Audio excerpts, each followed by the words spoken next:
La rappresentazione del paesaggio invernale fu spesso utilizzata dai pittori fiamminghi, da Pieter Bruegel il Vecchio, Hendrik Havekamp a Dennis van de Hasselt. Scenari silenziosi con atmosfere dai toni chiari, carichi di nuvole e ricche di persone intente alle faccende più disparate. Gisbert Leitzen fu colui che riuscì a sublimare questo genere di racconti. È considerato il pittore dell'inverno. Meglio di chiunque altro interpretò la stagione invernale attraverso un utilizzo del colore del tutto personale. I colori infatti, pur essendo credibili e realistici, virano su tonalità fredde che spesso rendono l'atmosfera irreale, acuita ancor più da ombre non perfettamente in linea con la luce. È come se l'artista osservasse la natura attraverso una lente che gli restituiva una visione alterata, fantastica dell'ambiente. Gli alberi sembrano animarsi e tendere i rami a cercare qualcosa di celato nell'aria. Le ombre appaiono animate di vita propria.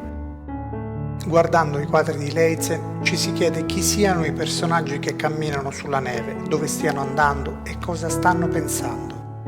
I suoi dipinti ci raccontano paesaggi fiabeschi dove la realtà è stata trasfigurata, rendendola quasi surreale, dove le persone rappresentate sono una parte marginale, ridotta a piccole figure quasi sempre di spalle.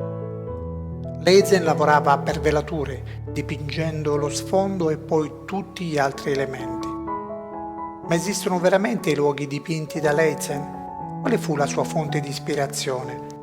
Nel corso del tempo sono state avanzate tante ipotesi, ma quella che pare più plausibile prende in considerazione il bosco di Saunier, che si trova a Bruxelles, in Belgio. Questa foresta in inverno, ghiacciandosi, assume connotazioni da paesaggio fantasy, con richiami al magico e al soprannaturale.